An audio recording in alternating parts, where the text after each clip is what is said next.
What's going on, guys? So many of you already know I just graduated from university and I left college with about 220 credits, which is more than you need for a master's degree typically, but I just had the bachelor's.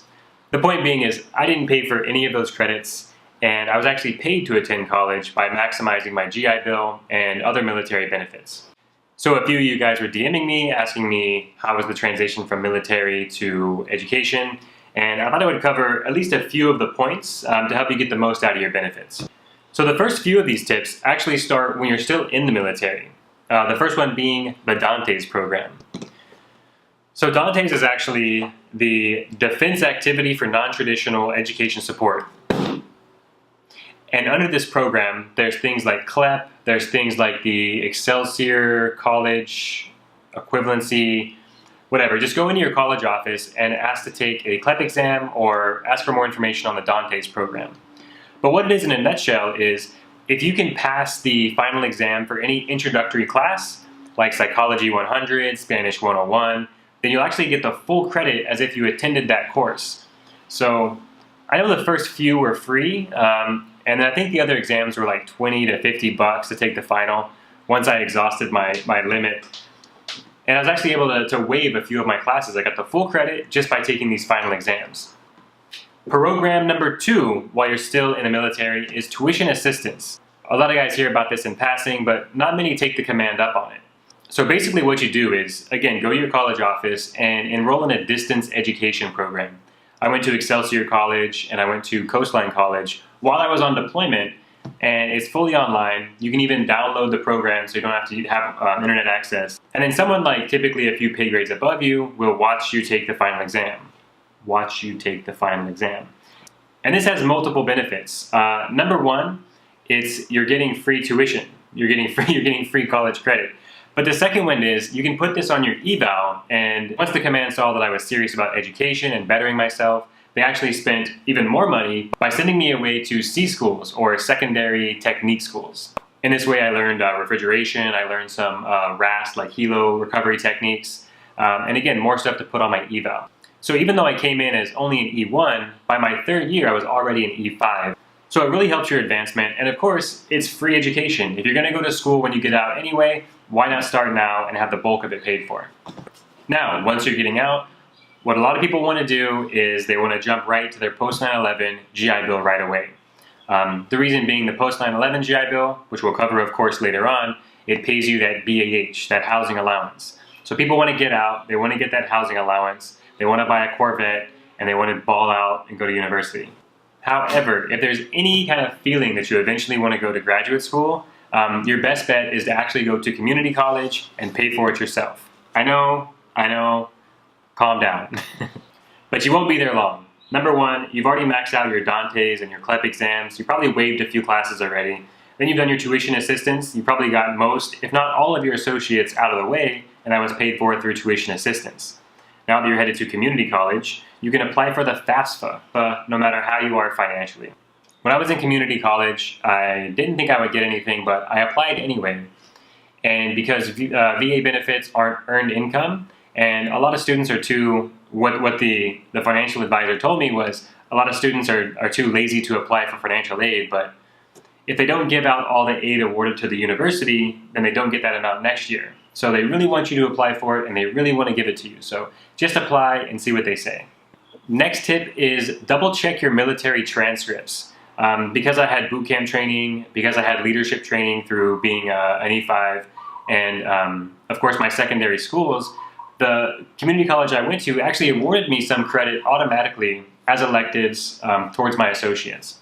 So now we're in community college, we have most of it taken care of while we were in the military, and then we just have, let's say, 1 or 2 semesters at community college, which FAFSA is paying for. So hopefully at this point, you're not out of pocket for anything and you already have your associate's degree. Now it's time to head to university. Again, each and every year, you want to apply for the FAFSA. Even though you're getting the GI Bill benefits, still apply for the FAFSA because you still might qualify. Now there are a few nuances for the GI Bill. There's the Montgomery GI Bill active duty, and there's a Montgomery GI Bill post 9/11. So as you're getting out, they kind of want you to sign on for one or the other. But That's not very helpful. I didn't do this. I found out about this after the fact. They really don't want to tell you this, but the post 9/11 GI Bill, you do get a housing allowance, and it's good for 36 months of education. However, the Montgomery GI Bill, the original active duty one, there's no housing allowance, but it's good for 12 months.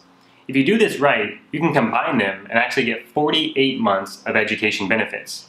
So the Montgomery GI Bill, the active duty one, the original one, you have to exhaust all 12 months of benefits from the original active duty one, which doesn't provide any BAH. But if you've applied for FAFSA, you'll likely still qualify and get some benefits there. Once you've exhausted the active duty Montgomery GI Bill, you can then switch to the post 9/11 GI Bill and start collecting the BAH, the housing allowance. So at this point, you should have your associate's degree paid for and finished, and you should be through the first 3/4 of your bachelor's degree on the active duty GI Bill. And now, for your final semester of your bachelor's degree, you should be able to switch over to your post 9/11 GI Bill. This leaves you with 30 months of education to finish your graduate degree. So the post 9/11 GI Bill is the one that I used. I didn't do the active duty one, I didn't know about it, and I was in school way too long as it is. But one thing to be aware of when using your benefits is that the GI Bill covers the highest tuition of a public institution for your state. So if you're going to a private school, then it'll just pay that maximum rate of what would be the in-state tuition at a public university. So let's say that the public cap for the GI Bill for your state is $10,000 for simplicity of this example. Be on the lookout for what's called a yellow ribbon program. So let's say the GI Bill covers 10 grand, but tuition is 15 grand, but they have the yellow ribbon program.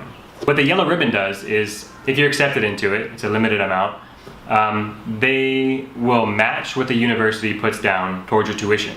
So let's say GI Bill covers 10 grand and tuition is 15 grand. If the university puts in 2,500, then the program will cover the other 2,500. It's a matching situation. One more point on the GI Bill is that a lot of people want to move to the most expensive state, live way out in the countryside, and just take online courses. However, if you're only enrolled in online education, the GI Bill caps out on the housing allowance at around, I think, $1,600. But the tip is, if you take one class in person, let's say once a week, you go to university, you attend this one class, and then your other 3 or 4 classes are online, you can just stay home the other 6 days of the week and just come to university for that one class in person, and you'll qualify for the in-state BAH rate. And one last thing on classes, and one last tip on classes. Once you're above full-time, which is 12 credits, typically 4 classes, then there's no extra expense, at least to you, for taking additional classes.